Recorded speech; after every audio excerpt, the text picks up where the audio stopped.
पुरुषोत्तम प्रभु श्री राम की नगरी अयोध्या में आपका बहुत बहुत स्वागत है। अयोध्या में जब आप एंट्री करेंगे तो आपको एहसास हो जाएगा कि आप श्री राम की नगरी अयोध्या में आ चुके हैं। श्री राम जो कि सूर्यवंशी राजा थे और उसी सबको प्रदर्शित करने के लिए अयोध्या की साज सज्जा में इसका खास ध्यान रखा गया है। आप देख सकते हैं यहाँ पर एक बेहद भव्य एंट्री गेट बनाया गया है जिसमें सूर्य देवता अपने अश्वों के साथ अपने रथ पर नजर आ रहे हैं। चूंकि श्री राम सूर्यवंश के ही राजा थे, इसीलिए यहाँ की साज सज्जा में सूर्य का बड़ा महत्व है।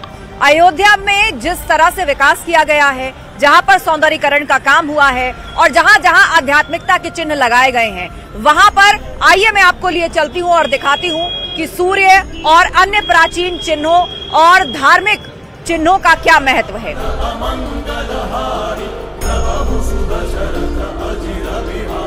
अयोध्या को सजाने का काम जब शुरू हुआ तो इस बात का खास ख्याल रखा गया कि जो लोग भी श्री राम नगरी अयोध्या में आए उन्हें यहाँ आते ही आध्यात्मिकता का एहसास हो। टेक्नोलॉजी के लिहाज से ये जगह बहुत ही उम्दा हो। यहाँ की सड़कों से लेकर बुनियादी सुविधाओं को मजबूत किया जाए, सड़कों को चौड़ा किया जाए। और मेरे ठीक पीछे जो आप ये देख रहे हैं, ये वही सूर्य स्तंभ है जिसका जिक्र मैंने किया। अयोध्या में कुल 25 जगहों पर इन सूर्य स्तंभों को लगाया गया है। सड़क के दोनों ओर ये अपने आप में खूबसूरती बिखेरते हैं। खास तौर पर जब शाम का वक्त होता है और सूरज ढलता है तो इस सूर्य स्तंभ के ऊपर जो आप सूर्य बना देख रहे हैं, ये पीले रंग का, ये चमकता है। ऐसे चमकता है जैसे एक साथ कई बल्ब रोशनी दे रहे हों। लेकिन खास बात यह है कि जब इसकी साज सज्जा का प्लान बन रहा था तो इस पर चर्चा हुई। चूंकि सूर्यवंशी सम्राट थे प्रभु श्री राम, तो ऐसे में सूर्य की महत्ता को पूरे शहर में कैसे दर्शाया जाए, उसी का प्रतीक चिन्ह ये सूर्य स्तंभ है कि जैसे ही भक्त यहाँ पर आए, सूर्य के लिए, प्रभु श्री राम और उनके वंश के लिए एक आध्यात्मिकता और एक भक्ति भाव का प्रदर्शन इस माध्यम से किया जाए। इतना ही नहीं, इन स्तंभों पर अगर आप गौर करें तो बहुत से धार्मिक चिन्ह उकेरे गए हैं।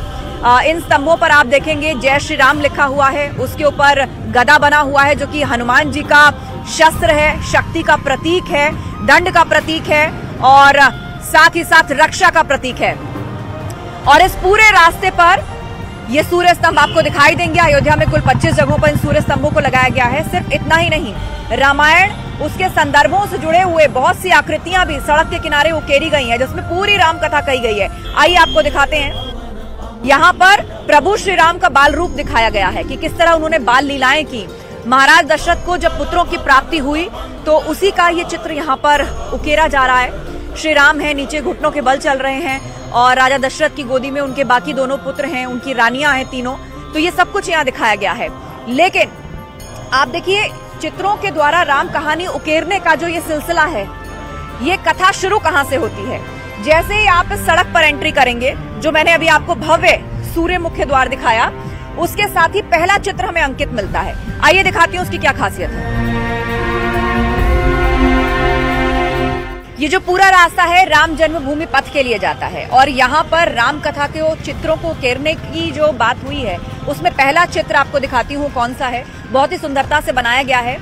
यहाँ पे बहुत सारी दीवारें ऐसी बनाई गई हैं जिस पर राम कथा के बहुत से चित्र बनाए गए हैं। यहाँ पर राजा दशरथ हैं। अग्निदेव जब खीर का पात्र लेकर प्रकट हुए थे और महाराजा दशरथ को आशीर्वाद दिया था। दरअसल महाराजा दशरथ निसंतान थे और उन्होंने संतान प्राप्ति के लिए पुत्रेष्टि यज्ञ किया था। ये उसी पुत्रेष्टि यज्ञ को दिखाता है कि इस यज्ञ के पूर्ण होने के बाद अग्निदेव खीर का पात्र लेकर प्रकट हुए।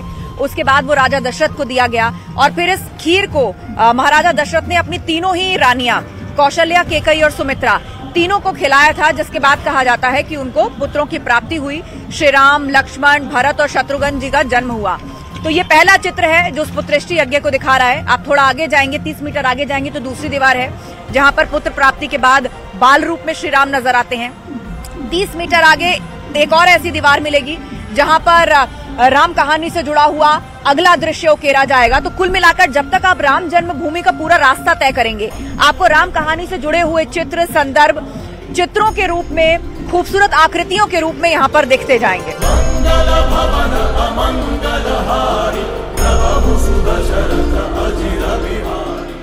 लगातार कई महीनों से दिन रात अयोध्या में विकास और उसके सौंदर्यीकरण का कार्य चल रहा है और जिस जगह इस वक्त मेरी मौजूदगी है वहां आप देखेंगे सूर्य स्तंभ के साथ साथ प्रधानमंत्री मोदी के भी कुछ कटआउट्स लगे हुए हैं और श्री राम के कटआउट्स लगे हुए हैं। जगह जगह पर जय श्री राम लिखा हुआ आपको नजर आएगा। ये पूरा रास्ता जो कि राम जन्मभूमि पथ तक जाता है, इसको इसी तरह उकेरा गया। खूबसूरत स्ट्रीट लाइट्स हैं, सूर्य स्तंभ जो कि रात के वक्त जबरदस्त तरीके से जगमग होते हैं। इसके अलावा एक और मैं यहाँ पर आपको होर्डिंग दिखाना चाहूंगी। होर्डिंग्स लगे हुए हैं, कैमरा पर्सन से कहूंगी इधर आए और ये वाला होर्डिंग दिखाएं। ये होर्डिंग दिखाएं, आस्था का सम्मान, विरासत से प्रेरणा। प्रधानमंत्री मोदी के ऐसे बहुत से होर्डिंग्स जो है वो पूरी अयोध्या में लगाए गए हैं, क्योंकि अयोध्या के जो विकास का मॉडल है वो अध्यात्म के साथ विकास को लेकर के आस्था का सम्मान, विरासत से प्रेरणा और तय समय में विकास की गारंटी, ये सब कुछ लेकर के अयोध्या को विकसित किया जा रहा है।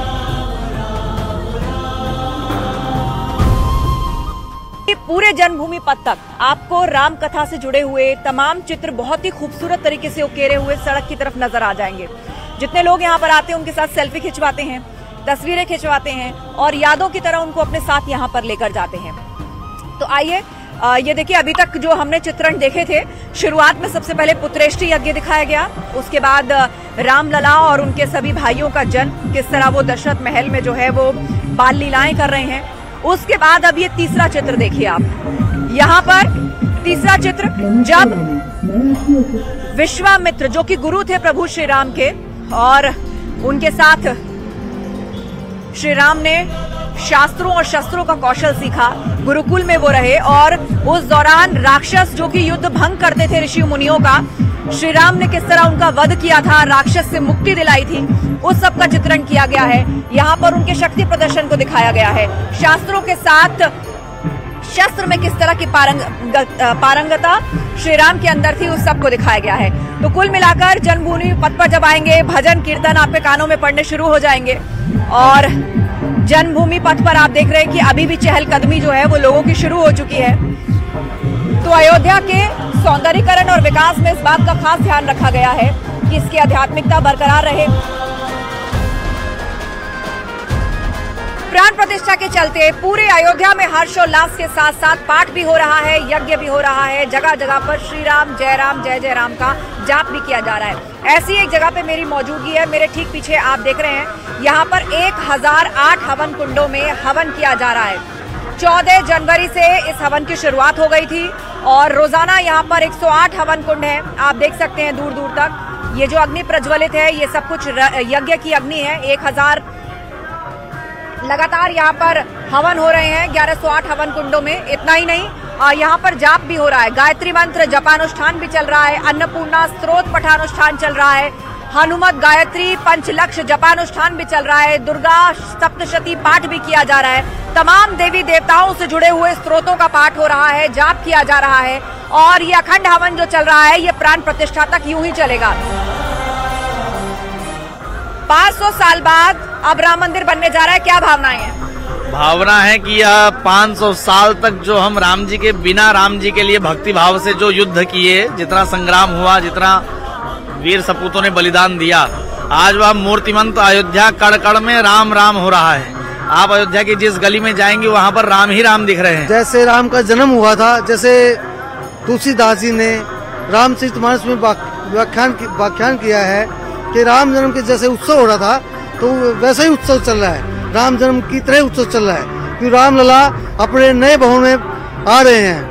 और ऐसा लग रहा है दिवाली से भी ज्यादा महोत्सव बड़ा लग रहा है। पूरा हमारा सनातन धर्म पूरा 140 करोड़ लोग हैं, सब लोग खुश है, पूरा इंडिया में, विश्व में सब लोग खुश है। राम आएंगे, ये धुन आजकल हर किसी की जबान पर है, लेकिन अब ये सिर्फ कुछ गाने के बोल नहीं रह गए हैं, इन भावनाओं ने अलग अलग तरह का रूप ले लिया है। मैं इस वक्त अयोध्या में हूँ और यहाँ के एक चौराहे की तस्वीरें मैं दिखाती हूँ। बहुत खूबसूरत यहाँ पर रंगोली बनाई गई है। पूरी अयोध्या में आप किसी भी कोने में चले जाएं, अलग अलग तरह की साज सज्जा आपको देखने को मिलेगी। ये रंगोली बनाई है, महाराष्ट्र से कुछ वॉलंटियर्स आए हैं, ये सभी राम भक्तों की भावनाएं, देश के कोने कोने से लोग पहुंच रहे हैं और अपनी भावनाएं इस तरह उकेर रहे हैं। यहाँ पर खुशी का प्रदर्शन किया गया है, ढोल बजाता हुआ एक शख्स नजर आता है, नगाड़े यहाँ पर बनाए गए हैं, शहनाई यहाँ पर बनाई गई है, थोड़ी दूरी पर पक्की रंगोली भी बनी हुई है। और देखिए, इस सजावट को देखने के लिए अपने आप ही लोग आ जाते हैं, इसके साथ तस्वीरें खिंचवाते हैं। और यहाँ पर देखिए जगह जगह टीके की व्यवस्था है। आप अयोध्या आए तो आपको ये त्रिशूल का तिलक लगवाना है या फिर आपको जय श्री राम का तिलक लगवाना है, इसका भी इंतजाम है। ये बताइए, ये रंगोली किसने बनाई और कितनी देर में बनकर तैयार हो गई? ये महाराष्ट्र से कलाकार आए हैं और लता मंगेशकर चौराहे को सजाया जा रहा है। इधर नगाड़ा बजाया गया है, ढोलक हाथ में दी गई है और उस साइड में जो है दीपक की रंगोली बनाई गई है।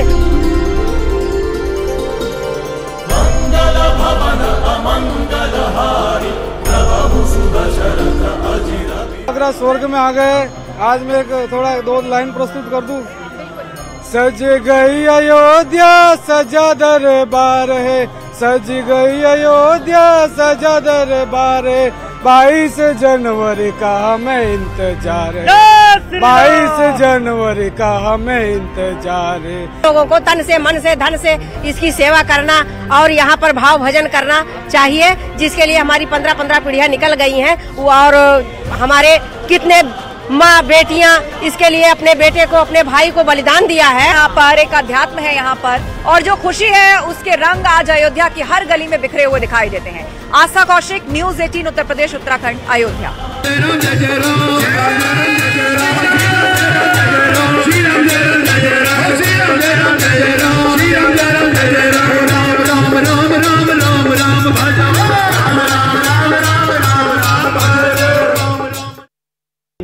साल के महंत सूरत दास जी हमारे साथ हैं, न्यूज़ 18 पर है। बहुत बहुत स्वागत है आपका महंत सूरत दास जी न्यूज़ 18 पर। जय श्री राम जय हनुमान जी। जय श्री राम जय हनुमान जी। आपका नाम ही सूरज दास है। सूरज की लालिमा में इस वक्त आप नजर भी आ रहे हैं और पूरी अयोध्या इस वक्त राममय है, हनुमानमय है। आसपास भजन चल रहे हैं। सबसे पहले कोई स्तुति, प्राण प्रतिष्ठा और संतों की भावनाओं को लेकर अगर आप सुनवा पाएंगे, और ढेर सारी बातें होंगी उसके बाद। भय प्रगट कृपाला दीन दयाला कौशल्या हितकारी हर्षित महतारी मुनि मनहारी अद्भुत रूप निहारी लोचन अभिराम तन घन श्याम निज आयुध भुज चारी भूषण वनुमाला नैन विशाला शोभा सिंधु खरारी कर धोई कर जोरी स्तुति तोरी कई विधि करूं अनंत। ये स्तुति जो आपने हमें सुनाई है, और जैसे ही इनके बोल शुरू होते हैं, आप देखिए इनको सुनने के लिए, इनकी मधुर वाणी को सुनने के लिए लोग खुद ही यहाँ पर आके इकट्ठे हो जाते हैं और बड़े आराम से बैठ जाते हैं। बड़ा अच्छा लगता है एक छोटे बच्चे के मुंह से जब आप स्तुति सुनते हैं, और खास तौर पर तब जबकि वो खुद महंत हैं। आप ये बताइए, आज पूरी अयोध्या राममय है, आपकी इतनी कम वर्ष की आयु में आप महंत हैं, ये प्रेरणा आपको कहाँ से मिली और आपके गुरु कौन है? अब तक क्या क्या सीखा है आपने? हमारे गुरु श्री श्री धराचार्य जी महाराज थे, जहाँ पहले शिक्षा हम लेते थे। अब महाराज जी जिसके यहाँ हमारे उत्तराधिकारी हैं, वहाँ के श्री श्रीपद दास जी महाराज जी, चना चरवा मिसरौली हनुमंत कुटी, वहीं से शिक्षा दीक्षा चल रही है हमारी, और प्रेरणा हमारे श्री श्रीपद दास जी महाराज की कृपा अनुसार हमको मिला है। अच्छा, अब तक क्या क्या सीख चुके हैं आप? हमने तो सुना है बहुत सारे वेद कंठस्थ होते हैं, बहुत सारे मंत्र कंठस्थ होते हैं, स्तोत्र, सूक्तियाँ, पाठ, क्या क्या आप सीख चुके हैं? अभी मैं कर्मकांड सीख रहा हूँ, अभी कंठस्थ नहीं है, लेकिन भगवान की कृपा रही तो हम भी वेद कंठस्थ करेंगे। श्री राम के लिए, हनुमान जी के लिए आप कोई ऐसा स्तोत्र सुनाना चाहेंगे हमारे दर्शकों को? उसका अर्थ आप बताना चाहेंगे? अतुलित बलधामम हैल शैलावदेयम धनुजवन किसानम ज्ञानी नाम गणम सकल गुण दानम वारुणाम देशम रघुपति प्रिय भक्तम बातु जातुम नमामि। इसका मतलब हनुमान जी इतने बलशाली थे, फिर भी वो नम ही रहते थे। तो आप हनुमान जी के स्वरूप से बहुत ज्यादा जुड़े हैं। हमें पता चला है कि आप राजनीतिक राय भी रखते हैं, राजनीतिक विषयों पर भी बोलते हैं। अयोध्या जो ना सिर्फ श्री राम की जन्मस्थली है, बल्कि इसके साथ हो रही राजनीति से भी क्या आप परिचित हैं? सत्ता पक्ष क्या कह रहा है, विपक्ष क्या कह रहा है प्राण प्रतिष्ठा को लेकर? कुछ लोग कह रहे हैं ये शास्त्र संगत नहीं है, इस पर क्या राय है आप? नहीं, ये जो सोच रहे हैं अयोध्या प्राण प्रतिष्ठा के लिए टिप्पणी कर रहे हैं, ये गलत बात है। हनुमान जी की कृपा से यहाँ राम मंदिर अगर बन रहा है तो उनमें सहयोग करना चाहिए, टिप्पणी नहीं करना चाहिए। आइए आप दर्शन कीजिए, आपका उद्धार होगा।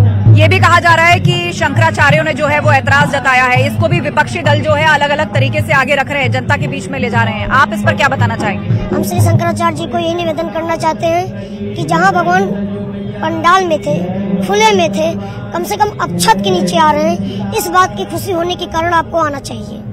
बहुत सारे विपक्षी दल और नेता ऐसे हैं जो श्री राम और रामचरितमानस को लेकर अलग अलग तरह के बयान देते हैं, उनको आप क्या कहना चाहेंगे? ये सब नास्तिक हैं जो राम जी के बारे में बयान गलत दे रहे हैं, और विपक्ष के लोग ऐसे ही होते हैं कि कुछ भी हो तो एक बार मतलब एजेंडा अपना खड़ा करना चाहते हैं। वो क्या एजेंडा है उनका?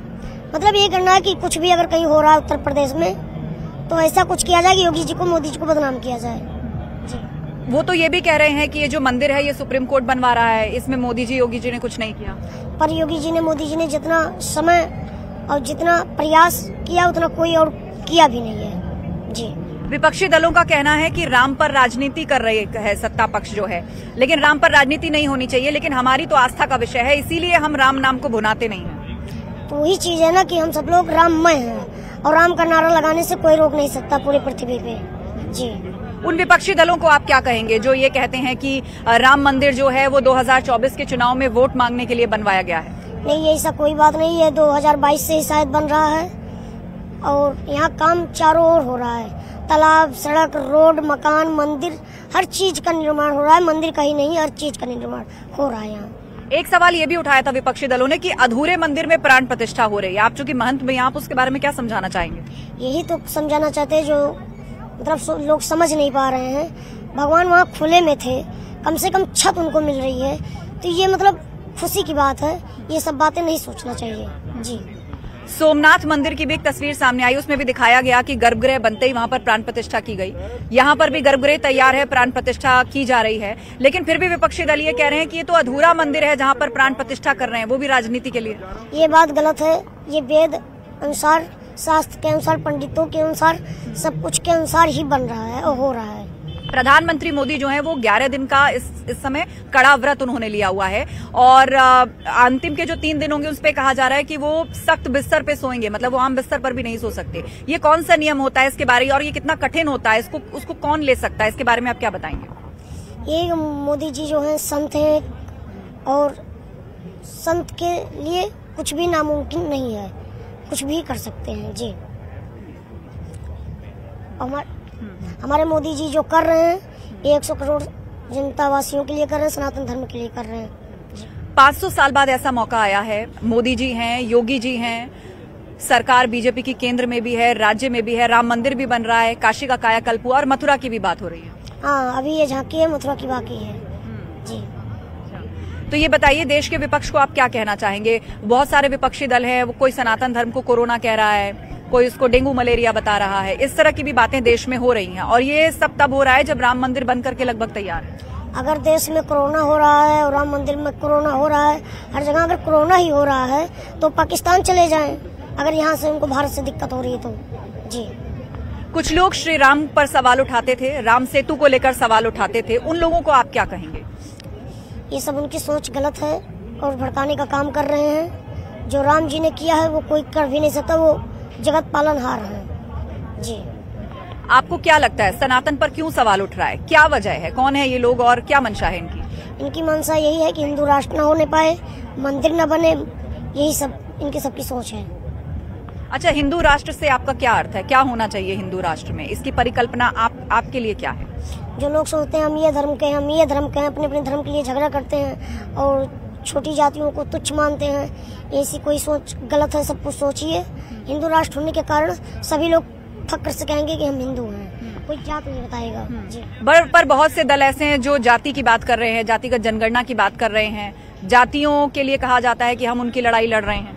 ये सब उनकी सोच है, हम तो राम भक्त हैं, हमको इसी में रहने दीजिए। अच्छा, आप महंत हैं, इसकी प्रेरणा आपको कहाँ से मिली कि आप यही करना है, और आगे अब आपका क्या सपना है? ये मेरे गुरुदेव की कृपा है। श्री जो आपको हम बताए थे चनाचौड़ा के महाराज जी हैं, श्री श्रीपद दास जी महाराज, उन्हीं की कृपा है, उन्हीं की प्रेरणा है, उन्हीं की आशीर्वाद है। आशीर्वाद है, श्री राम का भी आशीर्वाद है, हनुमान जी का भी आशीर्वाद है। उन्हीं से जुड़े हुए कुछ श्लोक या दोहे हमारे दर्शकों के लिए सुना दीजिए। दोहे श्लोक। श्री गुरु चरण सरोज रज निज मन मुकुर सुधार, वर्ण रघुबर विमल जसु जो दायको फल चार। बुद्धिहीन तनु जानिके। पूरा चाल से सुना दे। सुनाइए। बुद्धिहीन तनु जानिके सुमरो पवन कुमार, बल बुद्धि विद्या देव मोहिरो कलेश विकार। जय हनुमान ज्ञान गुण सागर, जय कपीस तिहु लोक उजागर। रामदूत अतुलित बलधामा, अंजन पुत्र पवन सुत नामा। महावीर विक्रम बजरंगी, कुमत निवार सुमत के संगी। कंचन बरम विराट सुबेसा, कानन कुंडल कुंचित केसा। बहुत सुंदर। हनुमान जी का नाम हमने ले लिया, अब कोई राम भजन भी हो जाए। श्री रामचंद्र कृपाल भजन मन, हरण भव भय दारुणम। नव कंज लोचन कंज मुख, करे कंज मुख कंजारुणम। कंधर्व गणित अमित छवि, नव नील नीरद सुंदरम। पट्टपीत मानव तड़ित रुचि सुच, नौमि जनक सुतावरम। भज दीन बंधु ने सदानव, दैत्य वंश निकंदनम। रघुनंदयानंद कंद कोसल, चंद दशरथ नंदनम। अच्छा, एक चीज और जाते जाते बताइए, जब प्राण प्रतिष्ठा चल रही होगी, बहुत सारे ऐसे लोग हैं जो यहाँ नहीं आ पा रहे, अपने घरों में होंगे, उनको किस मंत्र का जाप करना चाहिए? वो मंत्र आप शब्दशः बिल्कुल सही उच्चारण के साथ उनको बताइए। ये मंत्र उनको उच्चारण करना चाहिए कि राम से बड़ा राम का नाम है। वो राम का नाम लिए और दीपक जलाएं और खुशियां मनाएं और दीपावली भव्य तरीकों से मनाएं 22 जनवरी को। आप इस दीपावली पर क्या करने जा रहे हैं? ये कहा जा रहा है 500 साल बाद ऐसी दीपावली आई। हम सब लोग भी बहुत खुश हैं, उत्साही गए और हम सब लोग दीपावली की तरह दीपक जलाएंगे यहाँ राम पैड़ी पर और श्री राम जी का दर्शन करने जाएंगे और खुशियां मनाएंगे। बहुत धन्यवाद, बहुत शुभकामनाएं आपको न्यूज़ 18 की तरफ से। जय श्री राम। तो 12 साल के महंत, इनकी बात आपने सुनी, राजनीतिक राय भी रखते हैं, श्री राम में आस्था रखते हैं, हनुमान जी में भक्ति रखते हैं और अभी अभी इन्होंने बहुत सारी बातें और भक्तों को क्या घरों में करना चाहिए उसके बारे में हमें बताया। आस्था कौशिक, न्यूज़ 18 अयोध्या।